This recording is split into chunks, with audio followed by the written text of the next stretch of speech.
me Z and T, cause I'm the best in the game. I got the fame, the style that isn't lame.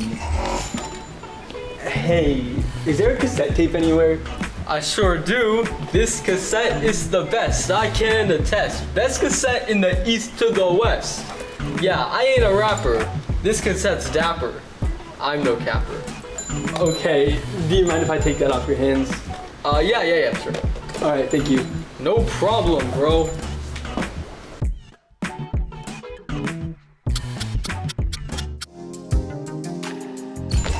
And this is this week's Closet Classics.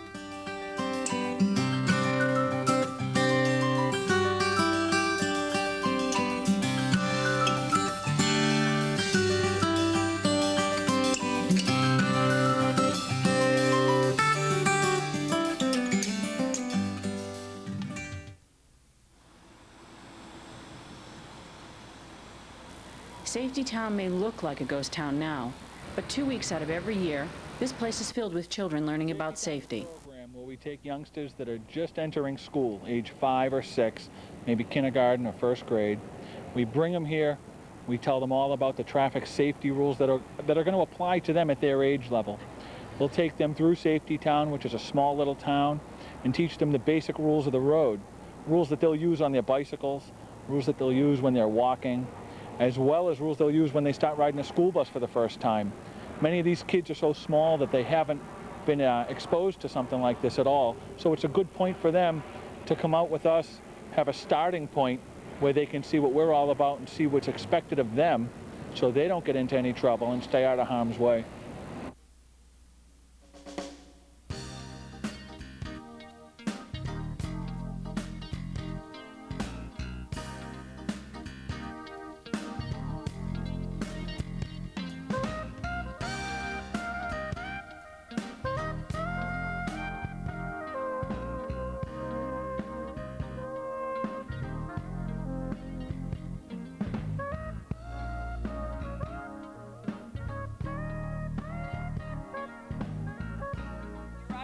And you're out in the street, even though you're on a bicycle, do you still have to stop at a stop sign? Oh yeah, absolutely. Good job. How about if we were riding our big wheels, like we are going to be in a couple of minutes? If we see a stop sign like that somewhere else around Safety Town, do we have to stop our big wheels? Yes. Okay. How about if there's no sign like this red one over here, but instead there's only one that's in the road? Does anybody know what this says? Okay. Excellent. So if this sign is painted in the road just like this, and we're riding our big wheels, or if we're riding our bicycles, what do we have to do? Stop. Okay. Awesome. Okay. Here we go. Now we're going to walk around Safety Town. We're going to see some of the buildings, and we're going to learn about some of the other things in Safety Town. And this is the only time that we're going to actually walk on the street. Here, everybody, no cars out here today, so we know it's safe. We're going to come down here. Everyone's going to come down here, and everyone's walking through Safety Town, and all of a sudden, run the brakes. Why do we have to stop? Excellent, Benjamin. There's a stop sign. There's a stop sign right here, and it says stop in the street. So if we were on our big wheels or on our bicycles and we were coming down this street, we would have to stop right here. And the reason we have to stop here is because it tells us to. Because there might be cars coming by up front. There might be a street right here. Or there might be someone standing on the side of the road. Move up a little, Sarah and Julie. You see where Officer F is standing? What's that red area right there called? Does anybody know? Does anyone know that's called a crosswalk?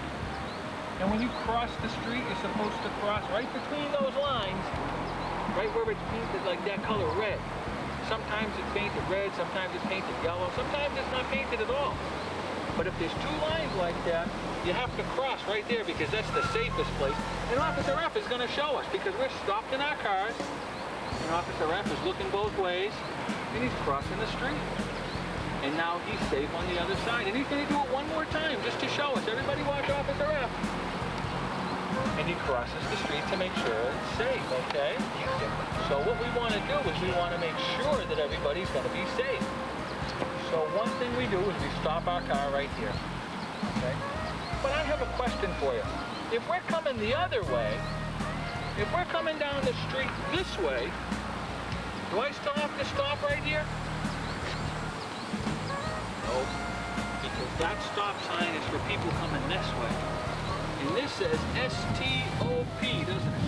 And that says stop for you. But for me, it says P-O-T-S. And that doesn't spell stop for me.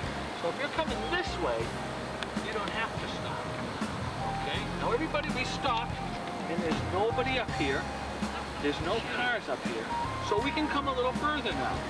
If we were on our big wheels, we can come a little bit further. And we would come right up to the crosswalk. And we would look down here to make sure there are no cars coming. And we would look down here to make sure there are no cars coming. And then when it's safe to do so, we could do it. But how long do we wait here? Do we wait here for like an hour? Do we wait here for 2 hours? No. We only wait here until we know it's safe that we can go. So we look and there's no cars. And we look this way and there's no cars. So now we can come out a little further. And we can see if there's any cars down here. There are none. Come on.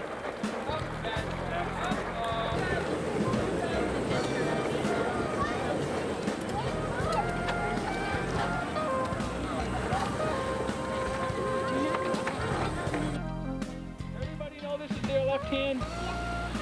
Now when we're driving on the street or on our bicycles, the left hand, your left hand, should be closest to the middle of the road. You see the yellow line that goes down the middle of the road? Is your left hand closer than your right hand to it? Right? So if we were driving down the road, we would drive down this way, huh? Would I ever drive down the road on this side? No, my left hand is way over here, isn't it? It's not near the line. So I always want to be over here like this, huh? But what if I was coming this way? Would I be on the right side now? How come, Benjamin? Because my hand is close to the line? That's right. Excellent job. So when we're on our big wheels, we always stay on the right side of the road, okay, everybody? Come on up a little further. Past the Brigham's ice cream store. Now right here in our schoolyard, we're going to play a game. Benjamin, you stand right there. Josh, you stand right there. Sarah, you stand right there. We're going to play catch for a few minutes, okay? I'm going to throw you the ball, and you throw it back to me, okay? You first, Benjamin. Good catch. Good catch, Joshua. Good catch, Sarah.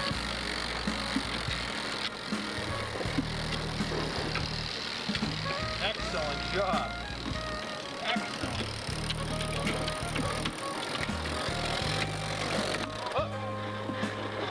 Uh-oh, everybody come here for a second. Everybody come here, Josh. Sarah, come here. You can come by, huh? Come here, Sarah. Come here. What happened? Did the ball go over the head? Okay, chase the ball into the street. Because what happened?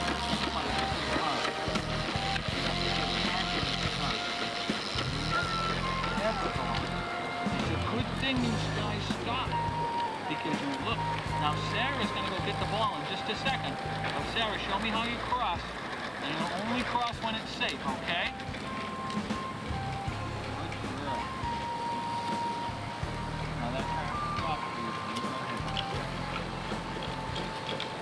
Hang on. Excellent, Sarah. Excellent job. Now that was perfect. You guys did really good there because nobody ran out. You have to. What do you do if your shirt or your pants or your shorts catch on fire? What do you do, Joshua? Hello. Excellent. But you know what I want you to remember? 3 words. Stop, drop, doing? You drop to the ground, and you roll over and over and over on the ground, and that will put the fire out. You never, ever, ever run if you're close on fire. That'll make it worse. So what are the 3 words I want you to remember? Everyone tell me. Stop. Drop. And roll. Excellent. One more time, everybody, real loud. Stop. Drop. And roll. Excellent. Excellent. When Officer Bernard Schipoletti teaches children about safety, you can be sure that he will touch upon one very important topic, and that is the topic of safety equipment. If somebody does not have a helmet, we do have a couple of extras we provide, but the only thing they need to bring is a standard bike helmet that they wear, one that's comfortable for them, just so they get used to wearing it. It's something they should be wearing anyway at this point, so we just try to emphasize that a little more.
The children who participate in Safety Town are those entering kindergarten or first grade.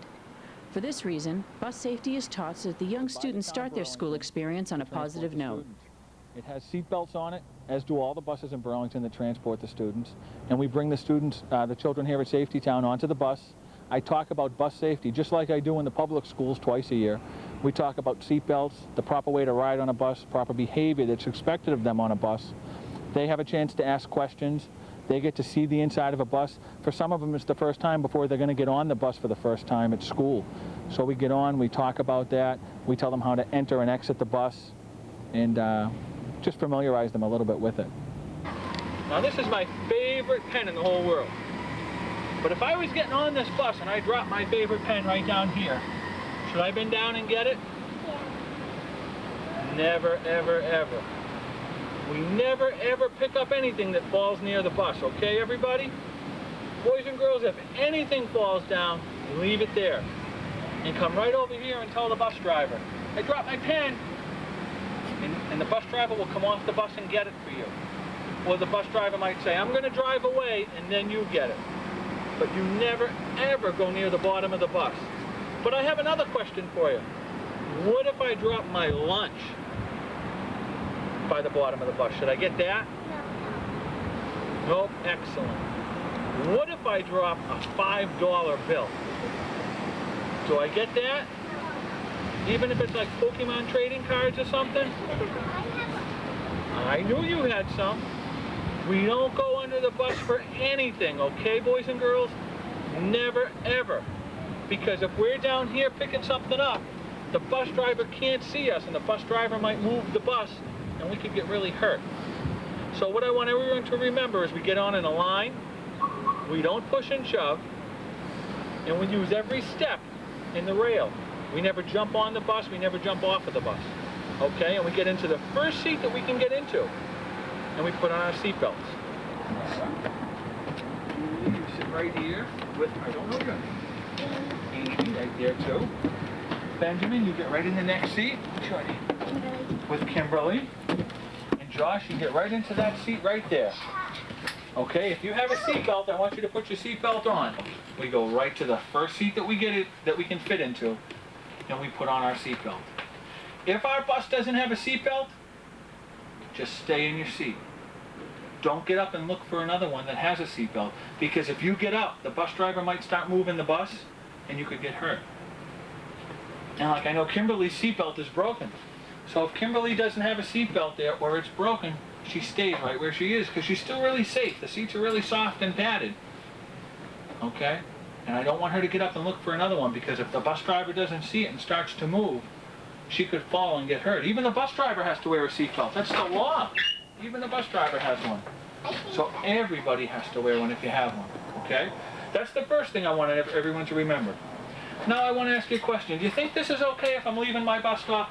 Bye, Mom. Bye, Dad. See you later. How come? Because you're leaning out the window. Excellent, Kimberly, because you're leaning out the window. We never, ever, ever lean out the window. Okay? Ever. If we want to wave to somebody, we wave from inside, just like this. Bye, Mom. Bye, Dad. Bye, Grammy. Bye, Nana. Okay? We never, ever lean out the window, because we could really get hurt. And we never, ever, ever stand on our bus. The only time we stand is when we're getting on and we're getting off. Those are the only two times that we should ever be standing. And if it's not our turn to get off, we don't even get up until it's our turn, okay? Okay, Josh? Okay.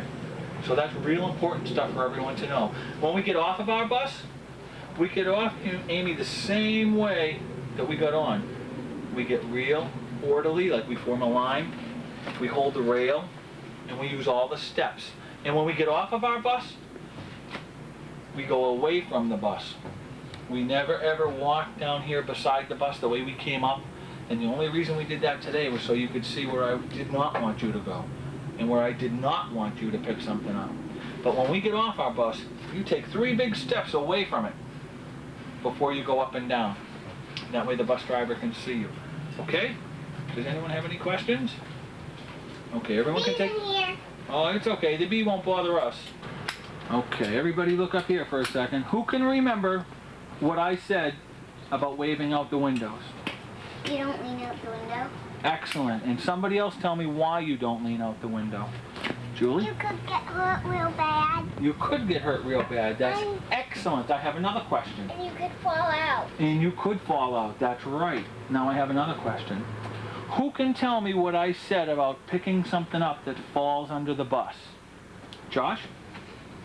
Ask the bus driver. Ask the bus driver, that's right. How come? Do we ever want to go underneath the bus? No. What could happen to us? You could get run over. Excellent. We could get, you were going to say that, I'll bet, right? We could get run over. We never ever go under the bus for anything. Okay, so that's real important for everyone to know. Does anybody else have any questions? No. Okay, everybody can take their seatbelts off. Rail, and there's the stairs. No jumping now. Come on up. You can go 2 at a time as long as you're in the same seat. You got it. Excellent. Now, Josh. You got it. Mama, get back to your seat. That's great. Are you ready? Kim. No. Excellent job. Excellent job. Now you see how far away we are from our bus? That's exactly where we want to be. Because if the bus driver has to move our bus, she or he can see us and we're safe. Anything in here is called a danger zone and we never want to be in here. We always want to be way out here, okay? Now everybody get back into our line just the way we were. Everybody turn towards me. And Sarah's in front this time. And we're going to walk back just the way we came, okay? Because I think we have some surprises. Come this way, Sarah. We don't cross in front unless we're way up in front, so the bus driver can see us. And we have to see the bus driver and wave at the bus driver. Now everybody come right here into the striped area. Everybody, the first thing... When the children receive their certificates, it's a sign that the fun at Safety Town is coming to an end. The fun might end, but the knowledge that they receive today will help them stay safe through their early years in school. As streets get busier with every passing year, it's comforting to know that the children of Burlington, Massachusetts are receiving the skills they need to survive. Now, for the fun stuff. Raise your hand if you like ice cream. That was a pretty Because you guys did such a great job, everybody's going to get a certificate for one free ice cream cone over at Haagen-Dazs, over at the Burlington Mall. Hey, everybody.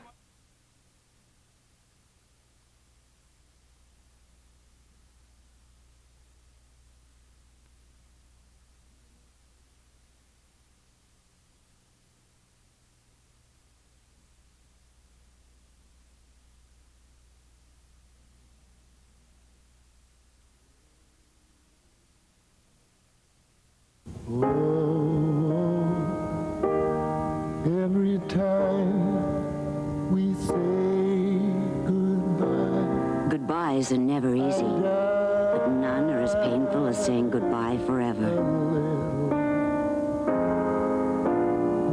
So please, give blood once more this year. You could help save someone you never want to part with. I wonder why a little.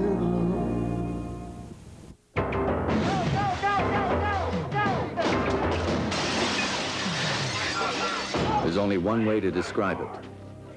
It's war.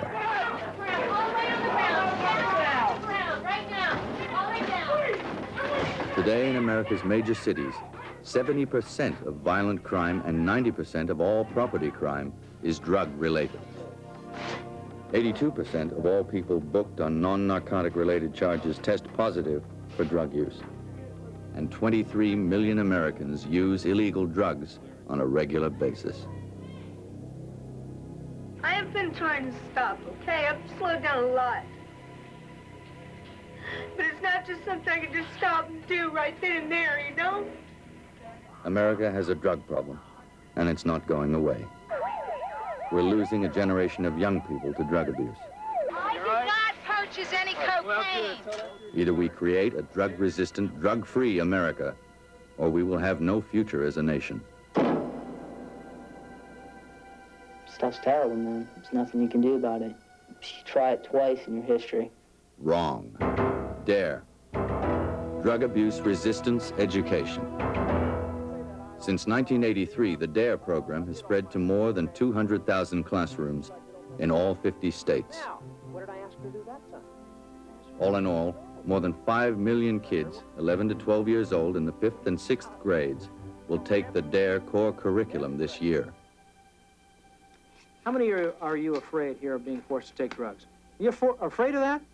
Huh? You afraid The 17-week core curriculum concentrates on 5th and 6th graders because most of these kids haven't been exposed yet to the dangers of drugs.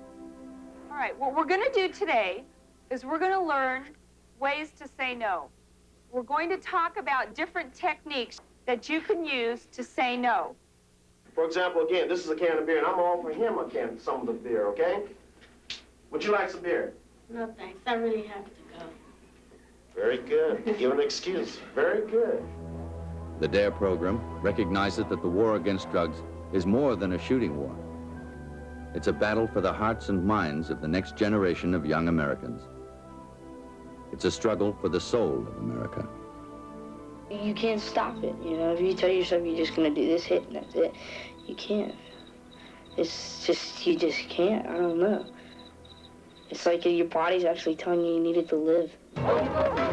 Seizing is not enough. Arresting is not enough. Prison is not enough. We can't jail 23 million people.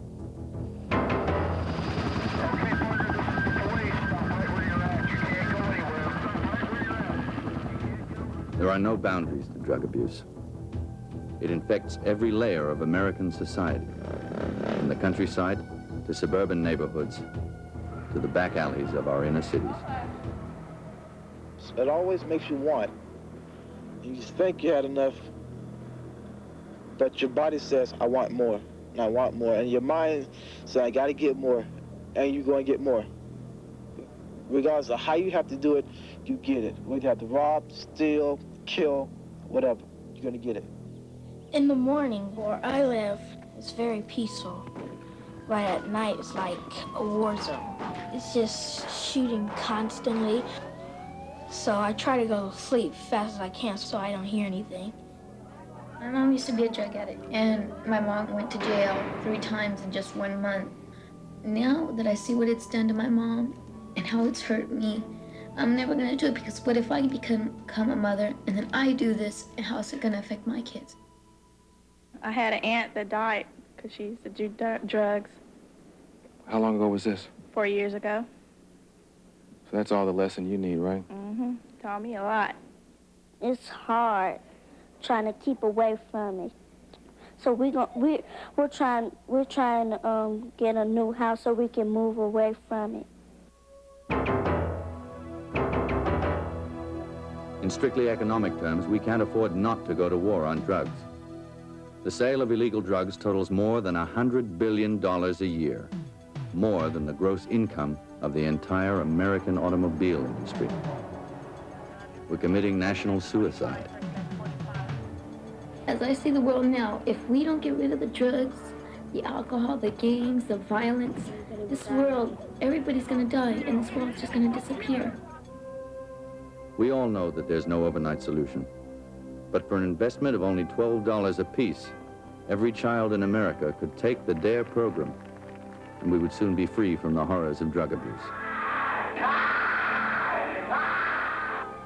I'm just worried about the near future for the kids that come after me, and hope that they will stay off of drugs and get the opportunity to get into the DARE program. Please, give to DARE. It's for your future and theirs.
You know, last year I visited an awful lot of schools around America, about 1,000 high schools around this country talking to kids. And one of the things that bothers me quite a bit is that when I talk to kids, one of the #1 problems I have kids come up and talk to me about, or mention in front of the entire group, the thing that I usually see kids start to break down and cry about is how many kids mention to me that they have mamas, daddies, uncles, aunts, or adult brothers and sisters who have a drug or alcohol problem. Now, one of the reasons that's a major concern to me is because, unfortunately, in this country, we have defined the drug problem in this country as being kids using, as kids drinking, kids smoking marijuana, when the reality is that 60% of all the illegal drugs consumed in the world are consumed in the United States of America. Now, that says, #1, that we are the dope addicts of the world. Second fact you ought to be aware of is that 70% of all the illegal drugs consumed in this country are consumed by people over the age of 20 who have a job. You know what that says? That says we're talking about parents. We're talking about adults. And unfortunately, we spend too much time saying the problem is just kids. Folks, let me tell you something. If you show me a kid who lives at home with a mom or dad who has a drinking problem, that kid has a drug problem, but it's called mama and daddy. You show me a kid who's got a daddy who grows marijuana out in the backyard, that kid has a drug problem, but that drug problem is called daddy. And that says mamas and daddies have to understand that you can't just educate a child by what you say, you educate a child by what you do. what they see you do, how you carry yourself. Every time your friends come over, do you offer your friends a drink as soon as they walk in the door? Well, how can you do that and then tell your kid that they shouldn't think about drinking, that drinking is not something they ought to do, it's not socially acceptable, when it's mainly one of the primary social things that you may do when your friends come over? Think before you drink, think before you talk, and think about what you're sending your kids. What kind of messages are you sending? Not with your mouth, because talk is cheap, but what are you sending with your lifestyle and how you live your life?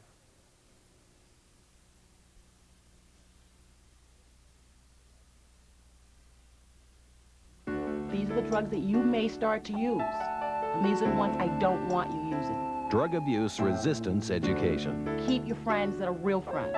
Every week, the police officers of DARE are teaching our children how to resist the pressures to use drugs. Everyone's doing it. No. Let's get out of here. No simple slogans with easy answers. Remember, I want you to stay safe because I want to see you again. DARE to make a difference.